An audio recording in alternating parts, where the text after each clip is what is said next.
Hi, good morning. We're just going to start this webinar with a quick poll to see where everybody is joining from, and then we will start officially.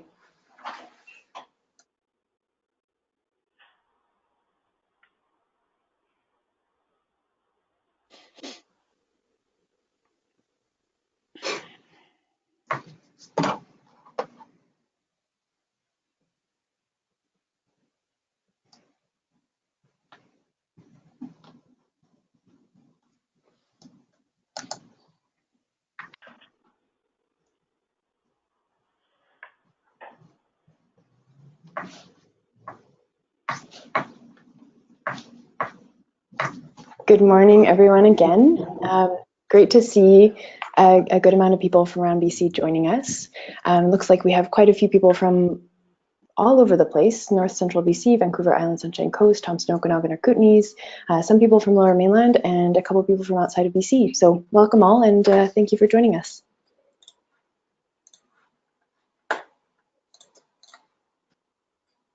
The webinar today is Landscape and Community Scale Wildfire Risk Reduction for Whistler, BC. My name is Kate Murphy, and I also have my colleague Jim Vanderwall with me on the webinar. This webinar today is brought to you by a number of players. One of them is the BC Regional Adaptation Collaborative, which supports local governments, First Nations, and industries in integrating climate change adaptation into their planning and decision making.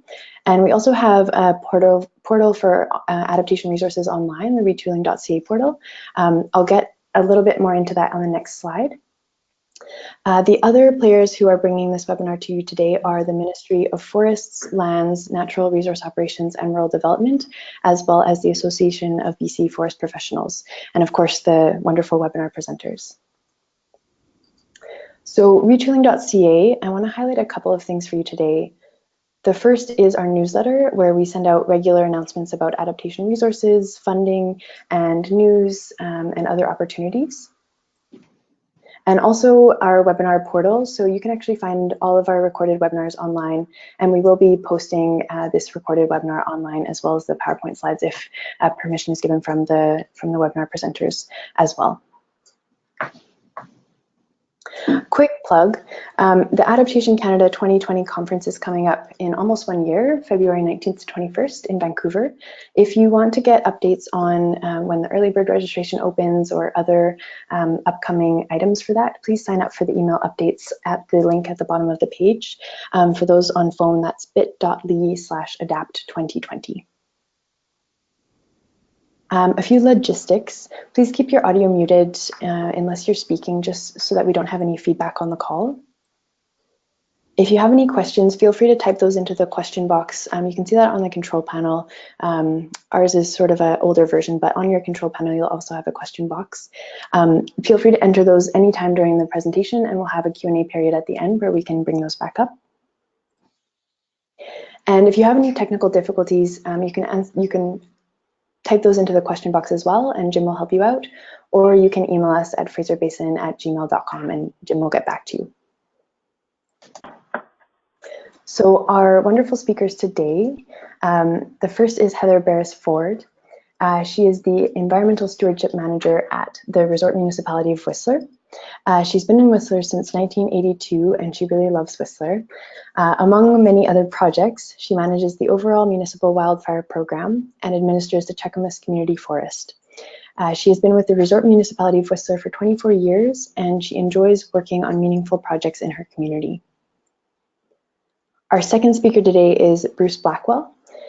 Bruce Blackwell established BA Blackwell and Associates Limited in 1988 and has provided integrated environmental and forestry consulting services to a variety of clients, including First Nations, government, university, and industry.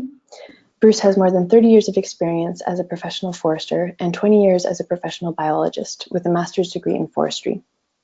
Bruce is a recognized wildfire risk analyst and planning specialist in BC that has managed numerous innovative projects related to fire risk identification and mitigation for the public and private sector on both large and small scales. And our final presenter today is Tom Cole, who is a registered professional forester and has lived in Whistler most of his life. He spent much of his career working at Richmond Plywood, which initiated the connection with the Cheakamus Community Forest, which is a three-way partnership between the Resort Municipality of Whistler, the Squamish Nation, and the Lil'wat Nation. He is now the forest manager of the Cheakamus Community Forest, as well as working for the Ministry of Forests, Lands, Natural Resource Operations, and Rural Development. So before we pass it over to Heather, I'm going to pass it over to Tom Gay, who's going to give a bit of a background on the Wildfire and Climate Change webinar series. Good morning. Thank you very much, everyone, for attending this. Welcome to the second of the Wildfire Climate Change Winter Spring 2019 webinar series, hosted by what already Kate has mentioned. These webinars are meant to expand on the learning from the 2018 Kootenay Wildfires and Climate Change Conference held in Nelson last June, and the topic includes landscape and community scale wildfire risk reduction and climate change, with examples which span the province and beyond. I'd like to express my gratitude to the organization committee for the webinar series. Many thanks to Kathy Hopkins and Dave Haronian from the Forest and Natural Resource Operation and Rural Development, Paul Nuthall from the ABCFP, Association of Forest Professional, and Cindy Pierce, who made a personal commitment after the Nelson Conference last June to organize the webinar. And without her good work, we wouldn't be here today. Also want to thank Jim Vanderwall from the Fraser Basin Council, who embraced the webinar series and agreed to provide the much needed webinar technology and marketing. And also Kate Murphy, our moderator today. Thank you so much. And also Tom, Bruce, and Heather for presenting today. Thank you so much, everyone, and over to you, Heather. Great. Thank you very much. Good morning, everyone. Thanks for joining us for our webinar today. Bruce, Tom, and I will be speaking about the landscape and community scale wildfire program that we are conducting here in Whistler. I love summer. I love those hot days. You get out by the lake, you're enjoying the sunshine. I'm sure we're all in the same boat, especially after it's been so cold this winter. But it seems our summers are changing, and I get pretty nervous by the time July and August are rolling around when we're watching those temperatures rise. It's dry and it's hot, and the smoke seems to be becoming an annual event. So this is even affecting us down here on the coast, which in the past typically hasn't been the case. So our community, our council, and the municipal staff, we have been placing a higher priority on this topic, on trying to reduce wildfire risk in our communities. We started doing some work about 15 years ago, but in the last couple of years, it's really come to the forefront. So today we're going to be talking about a little bit of background, where we came from here. Bruce will be speaking about the planning efforts we've been making. He's been working with the municipality of Whistler for, Bruce, the last 10 or 12 years anyways, working. Nice, thank you. Really helping us create those foundational documents that let us know where our risk is and what we should be doing about it. I will talk about some of our fuel thinning projects that we are doing, our FireSmart program, and what the municipality is doing around changing some of our policies to help us moving forward into the future. Tom will speak about the landscape work that we're doing. And then we'll talk about a few next steps, and we'll take questions from the folks in the audience. So the municipality is approaching wildfire from three angles. We are doing thinning projects on the ground, where we're going out and reducing the fuel load in the forest. We are focusing in two areas in the wildland urban interface, right around the backyards of our homes in Whistler. And we're also looking at the landscape level. Where can we create breaks in the landscape to try to move a fire from the ground down to the ground and create defensible space? We've really been picking up on the FireSmart program for private properties in the last few years. And we have been changing some policies, mainly around our wildfire development permit area. I'll hand it over to Bruce to speak a bit more about our planning efforts. Yeah, thanks, Heather. So In 2005, the Fire Service initiated the development of the first Community Wildfire Protection Plan, which was funded through the UBCM, and the focus was to aid the community to become more safe from a fire, and also to reduce the risk of damage to property. And for those of you who haven't been around Whistler, largely most of the buildings have significant amounts of wood construction, and the interface grows right onto people's balconies. So it was recognized a long time ago that Whistler potentially was at risk. And there's been two community wildfire protection plans, one done in 2005, and then it was updated in 2011.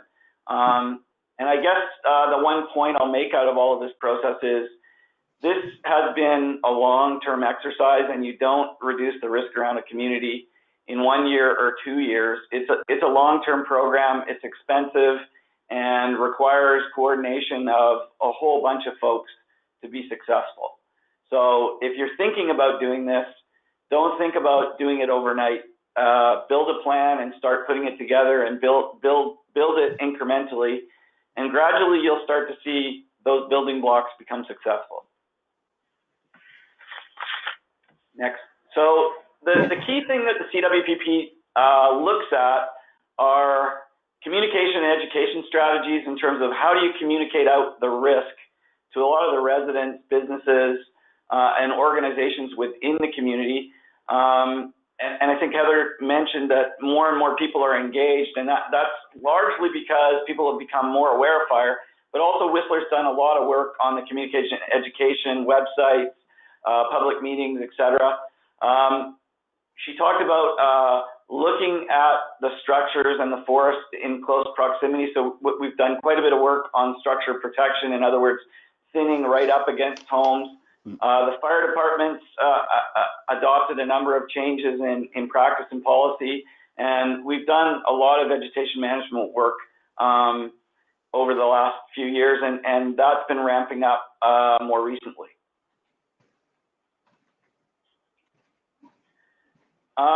One of the things that we started to recognize after we had some significant fires in 2009, 2010, is that the smaller close-in treatments right next to homes weren't really going to help us in a large landscape fire coming either from the south of the community or the north of the community. There's big outflow winds that potentially can drive fire all the way down the valley. And there was a fire in 2015 that occurred in the valley next to Whistler that spread approximately 30,000 hectares. And if the same footprint had occurred in the Whistler corridor, probably would have significantly impacted the community. So we developed a fire analysis project to look at where we potentially could create landscape level breaks that could be used as burn-off areas, as strategic areas for anchors for fire suppression, and or areas where there was a potential for fire to go to ground that would give fire suppression resources a better opportunity to put those fires out. So we were looking at cost-effective strategic locations, usually linear features like roads, power lines, gas transmission corridors, where we could thin up against those existing corridors. There was a road to move material away, and looked at how that would affect the fuel conversion and the fire behavior potential in that compartment of Whistler. So we looked at what we found was that a fire greater than 2,000 or 200 hectares had the potential to significantly impact the RMOW by threatening significant areas of valuable homes, infrastructure, and would put public safety at risk. And the study found that fires that burned through the treated landscapes had significantly smaller perimeters that burned through untreated stands when we looked at it over a 24-hour burn period. So we recognized that we were going to get a reduction in fire behavior from these treatments. So this just highlights sort of the hazardous fuels that we identified in yellow, and each of the purple corridors are the road links that we looked at as target areas for consideration for these fuel break networks. So basically, these are fuel conversions designed using the existing road network with consideration for wind direction and probability of ignition. And the idea was that these yellow areas within the Canadian system are classified as C2, C3, and C4 fuel types. And the idea was to thin them so that they would behave more like a C7, and the fire behavior would stay as a surface fire rather than a crown fire. And I should just say that we looked at wind speed, we looked at 90th percentile weather conditions, and we looked at topography in designing all of these. So really the fuel management objectives are focused on creating fire resilient ecosystems. So the interesting thing is, by thinning a lot of these stands, we've accelerated the growth on the remaining stems and actually have accelerated biodiversity enhancement to characteristics that resemble more old growth. A lot of these stands are high density second growth stands. They're dark. There's not a lot of understory vegetation in that we get a benefit. So, but the primary objectives of fuel management were to reduce the overall fire risk to the RMOW, protect the resort, the wildlife and recreational and ecological and aesthetic values of the sites, enhance those fire suppression opportunities to protect the property infrastructure and other values at risk that are adjacent, and really shift the stands from high crown fire behavior potential to low surface fire potential. If you wanted to talk about it in the simplest terms, we want to go from what's described as a rank 4, rank 5 fire behavior condition to a rank 1 to 2 fire behavior condition. And in the simplest schematic here, you can see a stand that's got a mixture of living and dead stems. And really what we do is go in and remove a lot of that heavy fuel accumulation, both on the surface. We increase the height to live crown, and we really focus on opening the stand up such that fire will go to the ground. And there's a whole pile of steps to that. First, we do stand level plot data collection. We assess the fuel type. We identify the site level conditions. There's an analytics phase to this. And then there's a referral where we go out to First Nations and the public through information sharing to get their input. And in a community like Whistler, this can be a really complicated exercise because everybody has an interest on every square meter of the landscape. And so ultimately the prescriptions are developed to inform all of the above data and create a transparent document that guides the treatment, whoever's implementing the treatment, and creates accountability in terms of the outcome of the treatment for the public.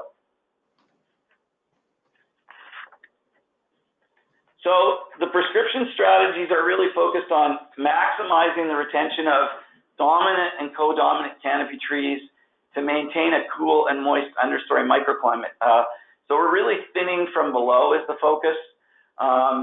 Thinning from below removes those intermediate and suppressed trees. So you're taking out dead and dying trees and reducing the potential for them to become surface fuel. And you're reducing the risk of extreme crown fire behavior in these high crown bulk density stands where there's a lot of fire laddering. We also do pruning of the retained trees to increase the crown base height and reduce the ladder field continuity. And we spend a big effort reducing fine surface fuels. I'll say that unless you focus on that surface fuel removal, you're still going to have fire spreading through the stand. And we're trying to reduce that spread. So ideally, we focus on a very high level, and Tom will talk about that in a minute, on reducing the fine surface fuel. So that's the surface fuels that are less than 7 centimeters. And we retain and encourage any live deciduous trees and or shrub species, with the exception of birch, that maintain a high moisture content and contribute to the reduction of that high fire potential but also allow for retention of biodiversity within the stand. So I'll pass it on, Heather, and I think it's back to you. Yeah, thanks, Bruce. So with building on the plans that Bruce has put together and the prescriptions that he's prepared, you can see on the map the areas in red are the areas that we have treated already. This is about a decade of work with maybe a couple of years missing in the middle there, but we have around 100 hectares of interface fuel treatments completed. You can see that it takes a long time and there's a lot more to go. So Whistler, for those of you who aren't familiar, you'll see there's a lake at the top of that screen and then a larger one sort of in the middle. Whistler kind of is nestled in between those two lakes. So what we want to achieve when Bruce is just talking about the type of forest we have, you can see on the left in the pre-treatment photo, very tight, dense, skinny little trees that are left over their second growth after extensive logging here through the 1950s through the 1980s and 90s. And so the after treatment, you'll see when the photo on the right is the same area, much more wide open, a lot more light getting in, less chance of, or just a lot less fuel available to be caught on fire. For this year, we've got Bruce working on putting prescriptions together for a large new neighborhood called Rainbow that is north of the village. And you can see in the red and purple polygons, what we're trying to do is create this sort of 300-meter buffer around neighborhoods so that fires that are coming in from the forest could be driven to the ground, but also there's the potential for a house fire that could go out into the forest. So this will help reduce the risk of fire movement in either direction. Another aspect of our program is to identify our critical infrastructure sites, with our water system, our water and wastewater, and other utility sites, bridges, other key areas and buildings that if we were in an emergency, we would want to make sure that they could have the best chance of being up and running. So we've had the Whistler Fire Rescue Service out in the last couple of years, thinning around those sites to move vegetation, particularly coniferous vegetation, back at least 10 meters. And they've done 33 sites in 2017 and 18, and we are just developing the next list, focusing on more water infrastructure. There are some challenges for the crews to do this. They're quite keen to continue to be protecting our community, but obviously they have to be ready to respond to call-outs and such. So we're working with them on how we can make this effective for the wildfire program, but also not compromise their ability to respond. They're highly trained crews. They're very professional about it, and we're just happy to be working through this with them. Where we're going next, Bruce's team is working on identifying the next multi-year strategy for us. So all the areas in gray are the developed areas in Whistler, and what Bruce's team has identified are in the areas in green are the next group of priority areas that we'll be tackling for treatment. And again, you see this sort of 300-meter buffer around all of the developed gray neighborhoods. We're really trying to create a donut, if you will, of protection around the community. At this point, I'll hand it over to Tom. Tom, as manager of the Cheakamus Community Forest, which I mentioned in the beginning, there's a partnership between the RMOW, Lil'wat Nation, and Squamish Nation to run the Cheakamus Community Forest. Tom is the forest manager, and so this is where the RMOW and the community forest intersect on wildfire management, and the community forest under Tom's management is responsible for the landscape fuel reduction projects that we've been undertaking in the last couple of years.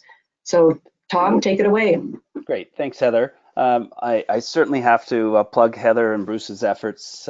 When I got involved in the community forest, which was established in approximately 2010, Whistler community, tourist-based, certainly there was lots of discussion about why are we cutting trees in Whistler, and I think with the efforts of those two and a bit more a concerted effort and a focus on wildfire, we've been able to convince the community, and we're now getting comments like, why aren't we cutting more trees in Whistler? So it's been a really paradigm shift in community support on this project. So I'm going to talk about the landscape fuel reduction. We actually got our feet wet a little bit earlier because of the partnership with the Resort Municipality of Whistler, and that was before the Forest Enhancement Society BC funding was available. So we started in 2014, but I'm going to talk about a project that we completed last year. Just sort of a primary fuel break description is there. You know, obviously, trying to target the 100 to 300 meter treatment on either side of an existing road system in a perfect world, but Whistler is not perfect, and trying to apply it is ultimately based on field and other constraints. So, but one of the things I just want to bring to everyone's attention is I call these fuel reduction treatments. You'll hear Heather, Bruce, and myself all talking about landscape being a primary fuel break versus an interface, which is more of a strategic fuel break, and then even the infrastructure, which is a specific locale to protect buildings and residences. So I think terminology is something that we're all grappling with. It's probably my little comment. And then one thing that I did learn once we started implementing these, I got a comment from the Wildfire branch that really made me feel comfortable of what we were doing. A Wildfire branch identified that after these thinning corridors, the efficacy of aerial water bombing is significantly increased, as retardant and water will actually hit the ground and not get caught up in the forest canopy. So that made me really realize that these linear treatments are going to be a primary tactical sites for wildfire protection. So Heather, maybe the next slide, and I'll just explain how they fit in. So just to orient, as Bruce had mentioned, there are 3 500 kilovolt power lines through the corridor. We have a series of roadways, but what we're concentrating on are those access areas perpendicular along valley corridors. So the purple area is the area that we've just completed in the Callahan. We've been working this winter on the orange or red area to the south. We've got some planning to the north, and there's a number of yellow areas, and these are all multi-jurisdictional areas, but we've really concentrated on the areas where the community forest can come to the table using its tenure opportunity. So maybe the next one, Heather. So just to give you an idea of the sort of aerial view, this is the Callahan Valley. This is a shot early in our progress. So you can see the road system to our left. This was extensively clear-cut harvested between the 1960s and 70s, and was a focus of historic incremental silviculture investments. So this was a great deal of investment had gone into these stands, and primarily managed for Douglas fir on any areas that were successfully broadcast burned. Otherwise, they were left for naturals. So this is the site of the 2010 Olympic venue, the Whistler Olympic Park. So this is an area that is still heavily used through the summer and winter. And this is just an aerial view, a panoramic, just showing the contiguous field type that we're dealing with here. This area is now completed. It's a 4.4 kilometer linear fuel break, and in 2018 it was funded jointly through Forest Enhancement Society of BC and the Resort Municipality.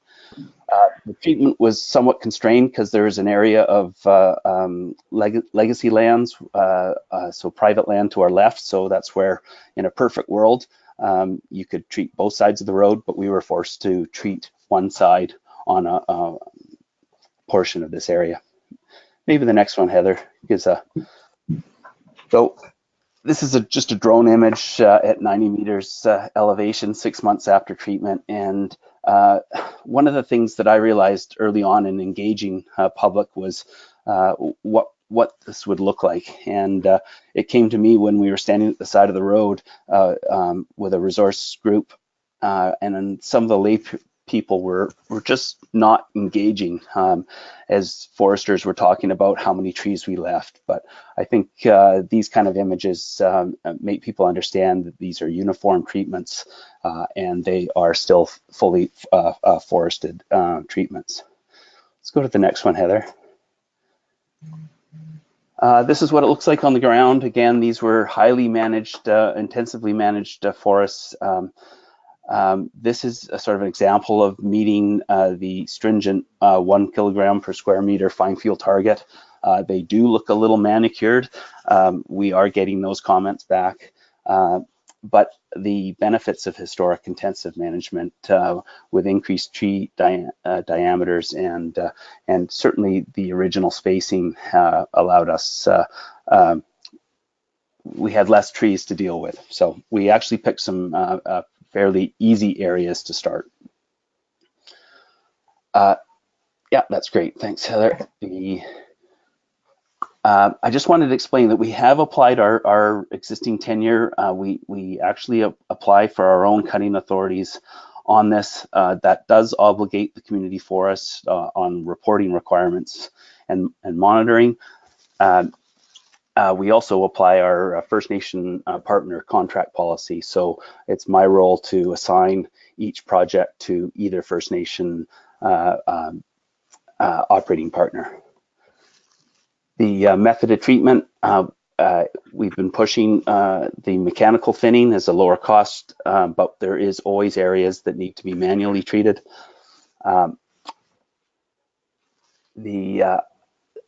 To cost this out, I've kind of come up with the phase approach. So we have a thinning, a log recovery, and a fuel disposal phase.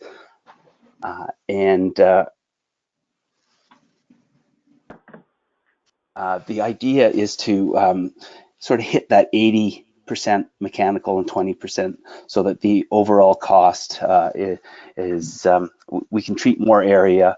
And the area that I'm talking about was a 20.2 hectare completed project last year.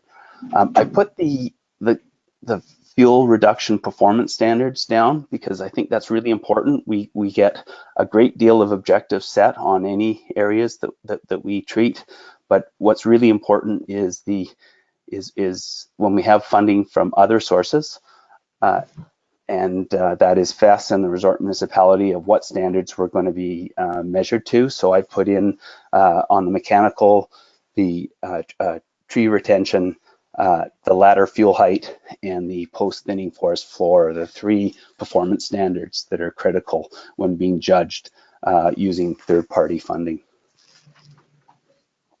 Heather, slide, yeah, thank you.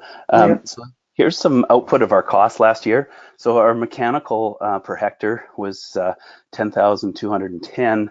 You can see our recovery. But I wanted to just talk about some of the principles. We actually, the higher tree retention levels are done on our manual areas to lower or reduce the cost of treatment. In other words, we don't have to cut so many trees, and we actually lower the levels on our mechanical to allow the equipment a bit more room to move, but it also increases the log recovery and the return from that logging recovery. The phase cost and tracking, it's very important to identify the difference between our tenure obligation and our funding source.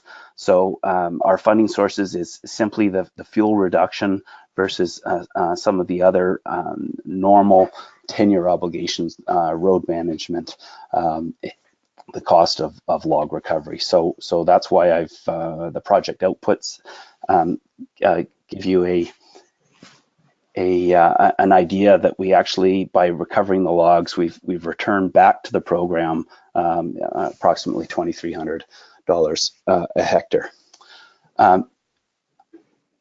I have to talk about the where the material is moved out from, and we do have a composter in the Resort Municipality, and so we do have a home for our biomass. But precision on that biomass recovery using a weight scale is very good, but we definitely have to use an educated guess on what material is cut and burned during our manual cleanup, and that is a reporting requirement for our funding source through Forest Enhancement Society. They like to know how much material is being recovered and how much material is being burned. Let's just. There we go. So I go back to terminology. I think it's really important. I put it, I'm just giving you some lessons learned here. The standard terminology, we throw around these all the time, but I'd like to make a case for the concept between landscape, interface, and infrastructure. But we also use terms like wildfire reduction, fuel modification, fire smarting, wildfire mitigation, wildfire treatment. So I think we really need to be careful on how we develop this public engagement process. Burning versus recovery. Well, you know, there's no doubt that burning this material is generally the least cost, but our experience on the coast here, we usually get 2 or 3 days each fall when risks are low and optics are low. And I say that by, so what do we do when we've got 25 days of small pile burning in these areas? So unfortunately, where we do get venting, appropriate venting, that's usually those beautiful September days, and that comes with an elevated risk. And then we have recreation conflicts because everyone's out on their bike or hiking those days. So that's been a big issue for us to deal with. The units of measure and reporting. So dealing with biomass, chips, hog, and biomass, those are all things that are talked about. And in dealing with the volumes of recovery, really important to understand whether you're dealing in kilograms, screen tons, oven dried tons. And I did put a plug at the bottom. The FP Innovations has really helped out on some best management practices. So I put a special publication report on that slide. And residual stand density and species conversion. So one thing I'd like everyone to take away is with a real focus on stand resilience in light of climate change, we are in fact shifting these into a much more uniform age and single species stand. So that is something that I think we have to grapple with on the results of this these types of programs. Great, thank you, Tom. I'd like to speak a little bit about our FireSmart program, which is coming out of FireSmart Canada's programs. It's focused on private properties. Coming out of the Fort McMurray lessons learned, when you read the reports on it, clearly the houses that survived, most of those were fire-smarted, meaning that their landscape had been set up in a way that it did not transfer fire to the home. The types of building material were not conducive to starting a fire. So we can do a lot of work in the forest and reduce the risk of a fire moving into our community, but there will still be burning brands floating forward. And if our homes inside of our community are not modified, including the landscape, to reduce the chance of a fire starting, we're still at risk. So initially, people in Whistler were not really convinced that this was a good idea or necessary. Whistler loves its trees right up next to its house, but the last few summers have really emphasized the need to make change. We have been not as affected as some of the interior communities, and certainly recognizing that a lot of interior communities have suffered terribly and had horrible losses in their towns. We haven't experienced that yet. We've just been having a lot of smoke that we haven't had in the past. So this is pretty new for us. So in the last couple of summers, it's been a huge wake-up call for our community. We have been doing a lot of public outreach with highway signs. We've had features in the newspaper. We've really beefed up our municipal website on information identifying what the municipality is doing and what local homeowners can do.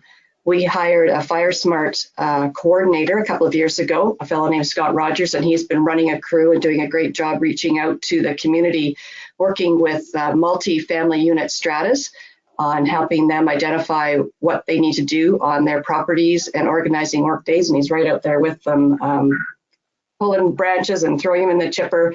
We have a chipper that we take around to homes and organize chipper days where people can put the material at the end of their driveways and we'll come and remove it. We've also been taking on adopt a trail campaigns and treating municipal land that's identified beside assessed properties. So we go in, we'll do a FireSmart assessment on a property, but if there's a municipal piece of land right beside it that has that same high risk forest type, we feel it's incumbent on us to treat that area as well and not put all of that onus on the landowner to make changes, and then we leave a risk right beside them. You'll see a note there, WHA rental properties, that's the Whistler Housing Authority rental properties. We have a number of developments in the community that are managed by the Whistler Housing Authority. They are aimed at housing for local residents. There's rental and to own properties there. So the municipality is closely involved with the Whistler Housing Authority. So we are prioritizing treating those properties as well to make sure that those rental properties are protected. Because as many communities are struggling with, there's a real housing issue around affordability and availability here in Whistler. So we don't want to take a chance on losing those. The municipality recognized that we need to do a lot of work on the ground, but we also need to do some housekeeping work on our policies. So Bruce has been working with other communities in the Lower Mainland and prepared wildfire development permit areas for them. And Whistler has been updating its official community plan. That's the guiding document for municipalities. And within those official community plans, that's where you identify your development permit areas. Meaning areas that need some kind of special consideration for certain conditions. There's DPA's development permit areas for protecting the natural environment, for floods, for design. So we've added a new one for wildfire, and it will identify 3 different areas within the municipality. High risk areas, this is where we're saying coniferous vegetation within 10 meters of a house should be spaced. The exterior of the building surfaces should be non-flammable. We have identified moderate risk areas where we can have no coniferous vegetation within 1.5 meters of the buildings, and the roof structure should be fire resistant. Roofing is a really key piece of a building that needs to be non-flammable, and so this is why there's a big focus on roofing within the development permit area. And then for areas that are currently undeveloped, we are identifying those as wildland areas, and we're saying if a development is proposed, then it needs to have a FireSmart assessment that would put the development into a low or moderate risk rating. If you look at this map, this is what is in our development permit area for the mapping. You'll see the areas in red are the higher risk, so they are more restrictive and have more rules on what the building needs to be constructed of and what the landscape needs to look like. And then the orange is the moderate risk. So you'll see it's kind of away from the interface zones, more in the heart of the valley. And then the green is all of the rest of the municipality that is currently undeveloped. As I said, if somebody wants to propose development in there, even including commercial recreation operators, say they want to build a new base area, warming hut, we would want to have that development undergo a FireSmart assessment and make sure that it is not going to be contributing to increased fire risk. So next step for our program, we're going to complete this planning exercise with Blackwell and Associates for identifying what our next 5 to 10 years of fuel thinning work looks like.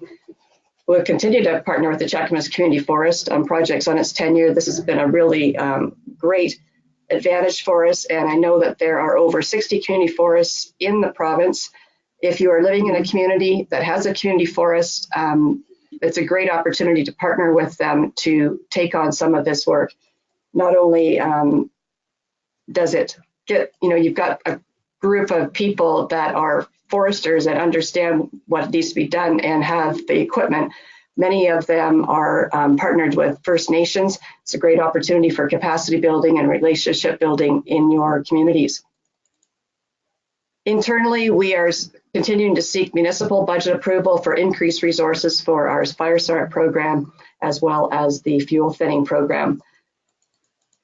When our budget is approved, hopefully next week by our municipal council, want to do something that we haven't done yet. Typically, we've just been releasing requests for proposals for one project, 1 year. We are boldly going to step out into releasing a 3-year request for proposal.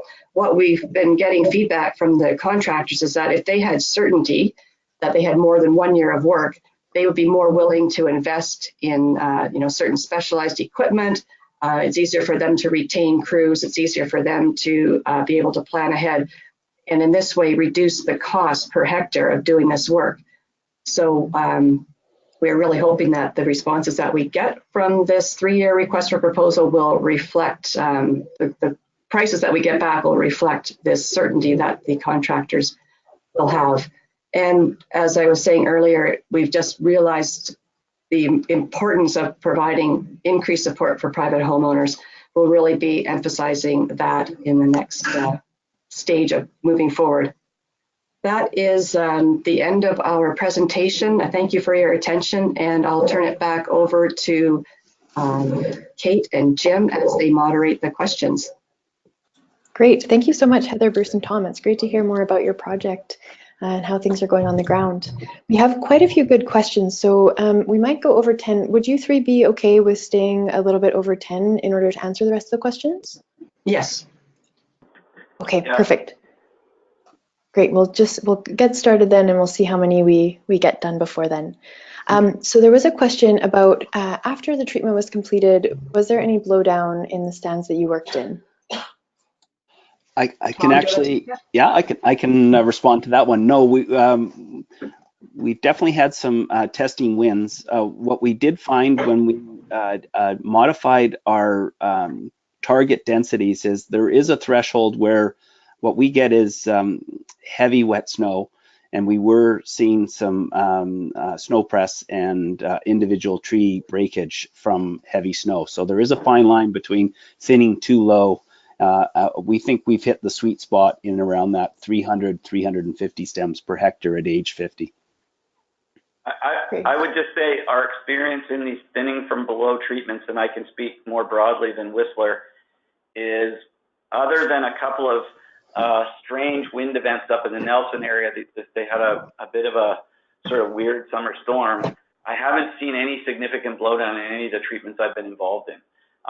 Although we have been very careful about doing wind throw assessment and rating the stands ahead of treatment, it seems that most of the trees that we're retaining are those dominant canopy trees that have been exposed to a significant amount of wind and therefore aren't vulnerable or as vulnerable.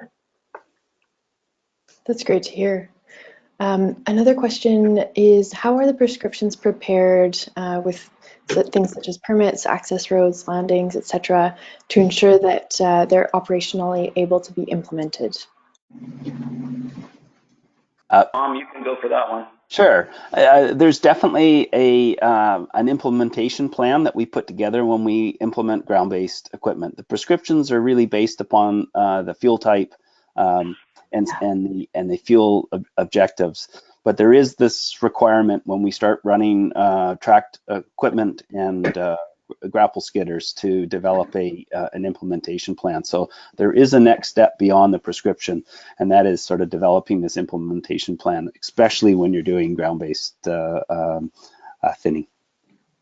I think the other thing to highlight, and this is to Tom and his group's credit, is many of these areas are heavily used by recreation, either as bikes or, in the example of the Cheakamus, that road accesses the provincial park. So there's often road control issues, and we're often getting recreationists riding right through the treatment areas, even though they're supposed to be closed.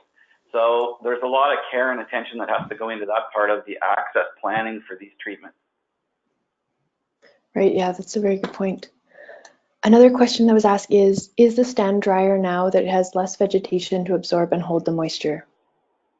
Well, that's a good question. I would suggest, at least in the manual treatments, that it's probably not a lot drier. In these more recent fuel break treatments, probably you would suggest that they are slightly drier, that the moisture content has gone down compared to when, but on the other hand, you know, the more trees that you have on the site, the more transpiration that's going on, so that site dries out quicker with more trees there. So I mean, we haven't done any studies to look at that, and that's something that we should be looking at. Thank you. So this next question has a couple of parts to it. In the plan development, is there assessment of impacts by habitat loss due to the removal of dead or dying trees? And or was there concern expressed through public and First Nations consultation in this regard? And how is this managed, if so? I can repeat any part of that question if you would like me to. That's fine. So firstly, we do an extensive review of any blue or red listed species, both plants and animals that are in these areas. And if we identify something within any of these treatment areas, they are isolated and addressed by a biologist as part of the prescription development phase. As far as coarse wood or dead standing wood, if there are significant wildlife trees, we try to work to maintain those. I should say that because most of these stands are second growth, there's not a lot of dead wood. So wherever possible, we're focused on maintaining some level of coarse woody debris. So some of the larger stems that might be taken out are actually left on the ground and bucked. The fines are taken away and we leave the coarser diameter. And we target materials that are greater than 30 centimeters, but usually we don't have material that big. So most of these stands are devoid of a lot of dead wood per se, although if there's stumps and other things, we make sure we protect those because they're legacies of dead wood. And do you have anything else to add to that, Tom? No, I think we have enough stems there in the future, and I think I didn't really explain that we really don't know what we're going to do on these areas in the future. Are these now dedicated long-term fuel breaks? So yeah, we have not answered the question of how we will manage these in the future. Okay, good to know. So we do have a hand up. Evelyn Hamilton, would you like to unmute yourself and ask a question?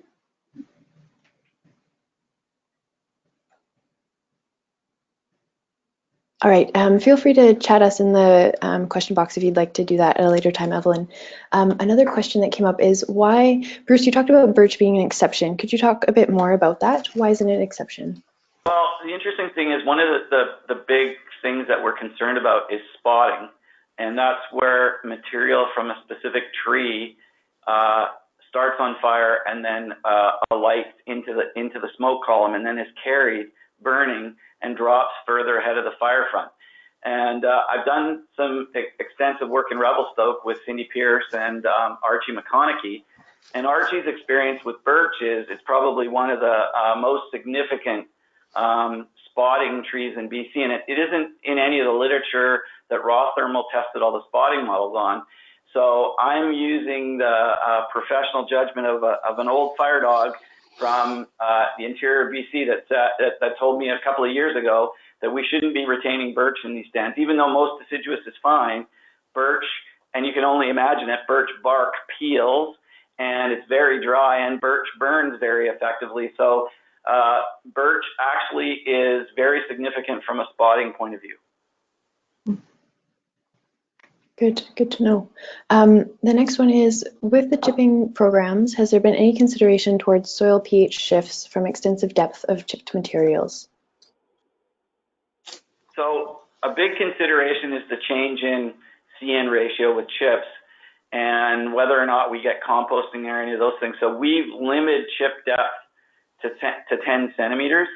And so far, where we've chipped extensively, we've seen revegetation occur probably a little bit slowly, more slowly than it would have naturally, but certainly we don't believe that we've affected the CN ratio to mitigate or to basically exclude the ability of regeneration of the understory.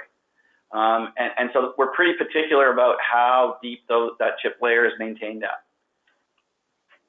Great. So you guys talked a bit about wildlife values, but do you want to expand on how you think about wildlife tree values for species at risk or other species in the area?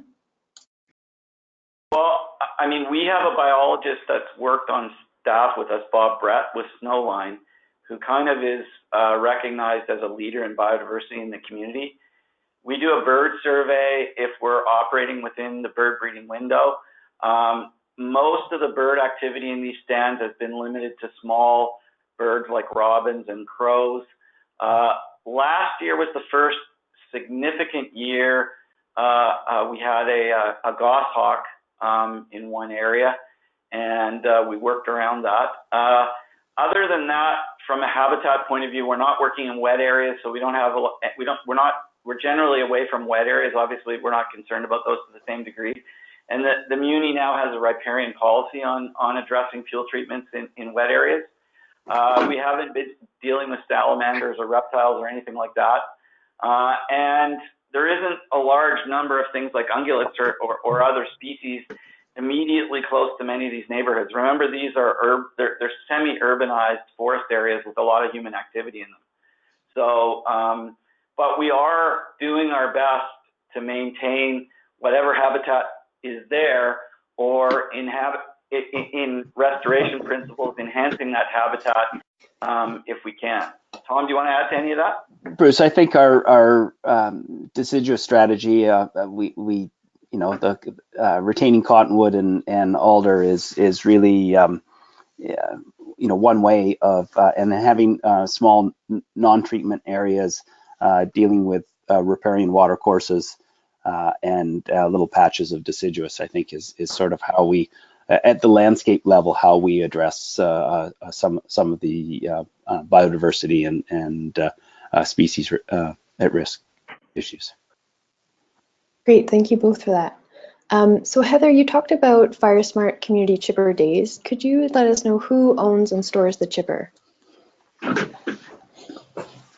So for the last couple of summers, we've just been using a chipper that we've been sharing with another department here at the municipality, and sometimes we've been working with an outside contractor to do some work. This year, we budgeted to purchase our own dedicated FireSmart chipper. We were finding that the community interest has really taken off in the last year in particular. We did 2 chipper days in 2017. We did 16 last year. We still didn't meet the demand, and we're going to be doing even more this year. And so we needed to have our own chipper. And so this year, we think we've got it budget for our own truck and chipper for the FireSmart crew, so they'll be able to get out there even more. That's great to hear. So it is 9:57. We are going to continue with questions, but just to let everybody know, if anybody has to leave at 10, our next webinar is on April the 4th from 9 to 10 a.m. PST, and it's on planning for resilience and reconciliation in the face of a changing climate. And in the chat box on your control panel, you can find a link for that. So we hope to see you there. But the next question, what material types is Whistler recommending for non-flammable roofs and building exteriors in light of the look and feel, which is wood heavy, of Whistler? So largely what we want to promote is Class A, B fire roofs. So metal roofing, duroid roofing, and we want to avoid wood roofing. Generally, the standard for siding is hardy plank, which is a wood cement composite, and many buildings already have this kind of roofing material in Whistler. There are a large number of metal roofs, although metal roofing is very expensive. Duroid is probably the cheapest, and yet is just as effective as metal. And many newer buildings are adapting to hardy board. Great, thank you. So Dawn Stronsat, I see that you have your hand up. Would you like to unmute yourself and ask a question?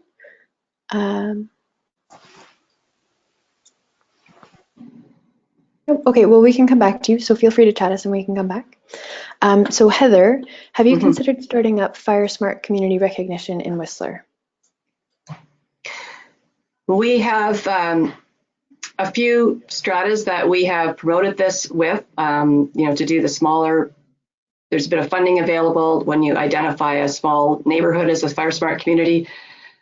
But overall, probably we aren't really tackling that right now. It's just focusing on getting those neighborhoods, individuals, and multifamily unit stratas going on doing the work on their properties.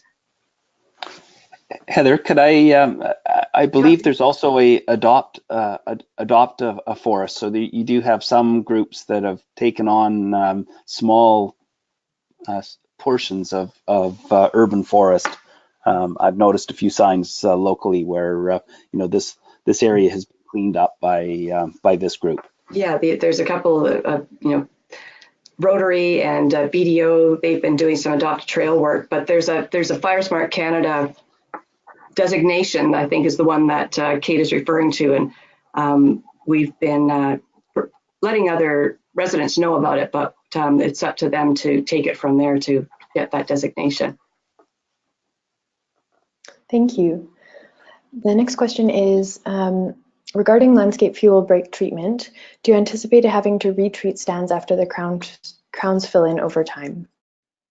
So yes, these stands will require some level of maintenance. I think Tom alluded to what that will be. We're not sure, but we're kind of expecting, our first treatment area in Whistler was in 2008 in a neighborhood in Cadenwood. And so it's now over 10 years old. The understory is largely shrub and deciduous. There's very few trees that have regenerated in there, and the crown spacing is still very reasonable.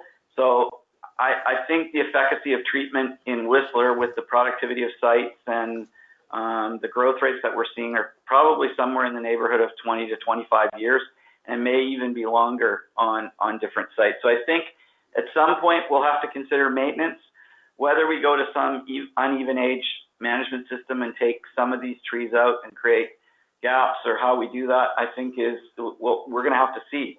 But I think certainly we have plots in these stands. We have photographs of what they look like now, and we're sort of tracking that to see what changes we can expect and understand moving forward.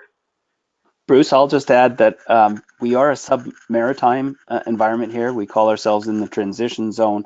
I'm not as concerned as Bruce is on infill. I think we'll find that the canopy will close, we'll develop a moss understory, and definitely our experience to date is that we're not getting the prolific understory response that you would on a true coastal ecosystem. Thank you. Have there been any soil erosion measures taken? Sorry, Kate, can you say that again? Yes, have there been any soil erosion measures taken? Grass seeding, is if they're alluding to grass seeding on any mechanical trails, I wouldn't think that would be something that we would want to move. We're generally working on moderate slopes and low slope angles. So generally, I guess the only thing I can say is because we've removed a great deal of the material that normally is used to mitigate surface erosion, to date, it hasn't been a big concern of ours. Great, thank you. So the next question, so you have treated approximately 100 hectares, another 80 hectares in the coming years, and another 260 hectares in the next 10 years. What was the total area identified as high fire hazard at the start of this process? Bruce? Bruce, I've got my number. I think from the original planning we did, there were 1,200 hectares targeted. And in some strategy work that I did, we looked at treating that over a 20-year period. But, realistically, the cost of treatments, the planning required, and the complexity of it all, as I said, this is a long-term process, and it may go beyond that. Who knows? At this point, we're trying to get as much treated as quickly as possible within the funding envelope that's available. Yeah. So the RMOW has targeted 30 wildland urban interface hectares per year to be treated and 40 hectares per year of the landscape fuel breaks. That is really what our budget can support. And given the way that our summer wildfire seasons seem to be going, our summer seasons, our windows of operation are getting shorter and shorter. The snow comes off the valley bottom in mid-late April, and sometimes we seem to be going into high by the end of May and early June, and then again we get shut down through most of the summer, and we don't get running again until September, October. So it would be great to try to do more, but between lack of money and lack of operation window, that's about what we could do each year. Yeah, great comment, Heather. Yeah. Great, thank you. Can you speak to the impacts of treatments on the financial performance of the community forest, i.e. the removal of lower quality, smaller / dead timber opposed to higher quality trees? Our commitment, because there's an outside funding source, is to return any of what we call residual or profit back to the program to reduce the cost of treatment, but allowing us to treat more hectares. So we do cover our an overhead on the community forest in the log recovery stage. I guess issue about risk. I mean, there is no risk. We have to recover this. What it will do is affect the net return back to the program. Great, thank you. Did you ever consider thinning to a lower density and subsequently planting a deciduous species underneath, like alder? So we did. We actually were thinking about cottonwood in one treatment this year, and so we're kind of a lot of the sites that we've treated so far wouldn't be appropriate to plant alder, and because alder is not shade tolerant, we're leaving a lot of residual stems. So if we had openings and if the site was acceptable for planting alder, we'd consider it. And there is some skid trails and other things in one of the treatment areas this year that probably we'll be looking at for planting cottonwood. Bruce, we do in our stewardship plan have modified stocking standards, and we do have sort of zones that we've called fuel modification areas that would allow us to do something other than what we're doing here. So I guess I can say that there are other ways of reducing fuel on the landscape. Great, thanks. The next question is, if there is a canopy forest fire in the untreated forest, how does ground level treatment prevent spreading of a canopy fire to treated areas?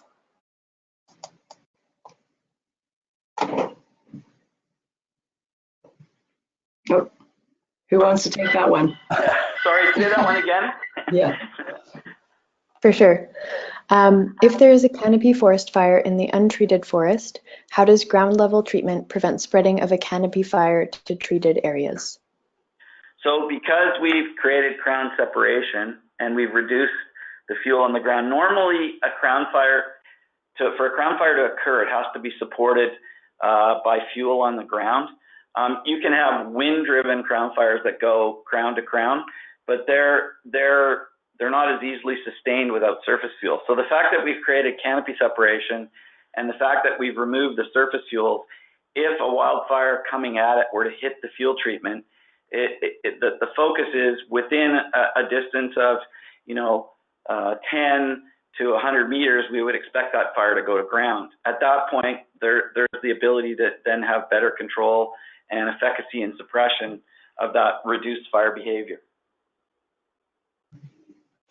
Thank you. So this is a specific question for Bruce. The questioner asks, what is the BEC at Whistler and what is the risk ranking for wildlife potential by BEC, in brackets site series, question mark. Well, the BEC zones. I mean, we're in the CWH, dry submaritime in the lower valleys, and the moist maritime at mid elevation, and so we have a whole range of site series. Generally speaking, most of these treatments are operating on O1 and O3 site series. So these are sort of the mesic and drier. We're not in any sensitive areas per se, like wetlands or the wetter sites that have higher species composition that we'd be concerned about. In terms of the specifics, you know, without being on site and discussing a specific stand, it's pretty hard to get into those kind of details. For sure. So the next question, what's your opinion of the changes in provincial funding moving from SWPI to CRI? And are you applying for CRI funding? And if so, for what components of your work? That's a very interesting question. We were successful in receiving the UBCM's administered Strategic Wildfire Prevention Initiative program for many years. With the change to the new Community Resiliency Investment Program, we weren't really sure how that would play out for the fuel thinning projects that we are working on. We did apply to the CRI program for funding to support our FireSmart program within the community aimed at the private homeowners. And with our partnership with the Cheakamus Community Forest, the project that we were doing over this winter and next fit the Forest Enhancement Society of BC's criteria. So we co-applied for funding from that program and are waiting to see how the first bits of CRI program funding roll out. Bruce, maybe you have something to add to that? No, I think you covered it pretty well. I mean, the bigger question about the new CRI program is it going to fund these large, expensive treatments, or will that all be funded by the Enhancement Society? I guess that's really, you know, from a community's question, what we're looking for. Yes. Great, thank you. For the mechanical thinning, do you use tree marking or faller select methods for which trees, in order to remove trees, or do you use another method? Actually, we've used the same a buncher operator in all our treatments since 2014, and I think I make a plug on the developing the experience of sort of a dedicated crew. Even though I assigned the projects to one of my two First Nation implementation partners, they use the same subcontractor. So we've been fortunate to be able to work with the same individual to the point where we do not mark the retained trees, that we work with them early on. And now we've got him to a point where he just has 350 stems per hectare ingrained in his mind. So it's been a huge boon to have that kind of commitment on implementation crew. Great to hear. So did the treatment along roadways go right down to the roads, or did you buffer to avoid pushback due to visuals? Well, a bit of both. Originally, when we started, we had a commercial rec operator who really didn't like the idea that we were modifying the forest environment where he runs his tours. So originally, we tried to retain the roadside alder. In here, we have a great deal of roadside Sitka alder, which is sort of a low shrub, a willow complex, sometimes cottonwood and alder. So originally we've tried to sort of use that as an initial summer screening, but that works there. But of course, if you've got understory conifer coming in on your ditch lines, that's an issue, and those areas are cleaned up. Great. So is the Cheakamus Community Forest the only forest tenure holder in your area? There's a couple more parts to this question. Or do you have plans to establish partnerships with other forest tenure holders? And BC Parks, are they doing fuel treatment projects in your area as well? Yes, no, and no. Yes, the Cheakamus Community Forest is the only tenure holder in the area. It has a 10-year area of 33,000 hectares, and the municipality is around 18,000. We kind of sit in the middle of it. We're right in the community forest 10-year adjacent to it. So we're already partnering with the Squamish Nation and Vilwat Nation. Their traditional territories overlap here. So this is the existing partnership, and it will stay that way. As far as we know at this point, BC Parks, Garibaldi Park does abut onto the community forests and the RMOW's east and south boundaries, and we're not aware of any projects that they're planning at this time. Heather, I'll add that we do have Whistler Blackcomb, the controlled recreation area, and some of the early work has been in that portion, which is outside the community forest tenure. So as forest manager, I'm unable to obtain cutting authorities in areas outside the community forest tenure. Thank you. Yes. So we'll go for about 5 more minutes. There's still quite a few more questions. If we didn't get to your question, I'll follow up with you after the webinar, but I'll ask about 3 more questions until 10:20. Have you seen any invasive plants move into treatment areas? No. No. Quite. That hasn't been a risk. No. Probably thistle would be the only one that I could think I've seen in any of our treated areas. We have a very active group called the Sea to Sky Invasive Species Council, and the municipality works very closely with them to monitor and treat invasive species in the municipality. So they've got eyes on the ground, and if this does become an issue on any of our sites, we would be able to engage them to go and assist us with treatments. It's really good to hear that there's been nothing so far. That's awesome. Mm-hmm. So as the work in the Whistler area will be ongoing, have you considered installing a bioenergy system similar to what is in place at UNBC in Prince George? Well, we did have some research, a study done on that about a decade ago, and it wasn't economically feasible at that time. I don't know if with new funding or opportunities around climate change policy and such at the provincial level, if there's any opportunity in the future. Bruce, have you got any insight on that? Yeah, I mean, we have had several people look at that issue. In fact, we looked at lead core last year, even coming and grinding and removing some of the stuff to take to pulp mills and other things. And unfortunately, the economics of the small material, moving it, handling it, and Tom can speak to some of this, but just the processing of material to make it available for bioenergy is very, very expensive. It would add probably another $3,000 a hectare just to process it without transporting it. And then you start looking at transportation costs and distances, it just becomes uneconomic, even within the community. Yeah, our biggest success has been integrating the Resort Municipality's composter plant that requires a woody biomass to mix with the solid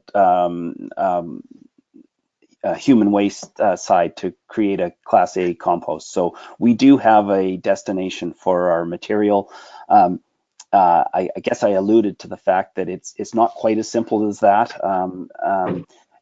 They are particular about the material and when they receive the material. So trying to integrate that fiber supply approach is it has been a little bit more challenge, and they get a great deal of material from just regular sources, so that we're a bit incremental to that. But it's been a huge success to be able to have a place to send the material. Thank you. So our last question, has there been discussion with the fire department about pre-suppression planning for sprinkler deployment, for example, for maintenance burning or wildfire events? Yeah, our fire department has been really integrated with the wildfire program. They have sprinklers. They got systems last year. They now have 3 one-ton pickup trucks, I think, outfitted for doing wildfire suppression. We do interagency tabletop exercises with the province, Whistler Blackcomb, to make sure that our response is coordinated. Yeah, they are really on top of the planning aspect and on the training aspect, as well as doing the critical infrastructure fuel thinning. So we have a interdepartmental team that meets monthly to discuss all things wildfire, and it has our our fire department representatives, utilities, building services, communications, the FireSmart coordinator, and a couple other folks. We sit around every month and we just work through our ongoing wildfire action plan that we do for each year and make sure that we're on top of these things as best we can. It's wonderful. It sounds like a really strong base to work from. Mm-hmm. Well, thank you everyone for joining us. Thank you for our wonderful presenters for sharing your knowledge and your time. And thank you for the over 100 people who have stuck along for the extended question period. We will follow up with you with the posted webinar, and if the webinar presenters are all right with it, with the PowerPoint presentation as well. Absolutely. Great. All right. And we hope to see you on April 4th. And thank you again, Heather, Bruce, and Tom. Great. Thank you. Thanks, everyone. Well done. Thank you. Thank you. Okay. Bye.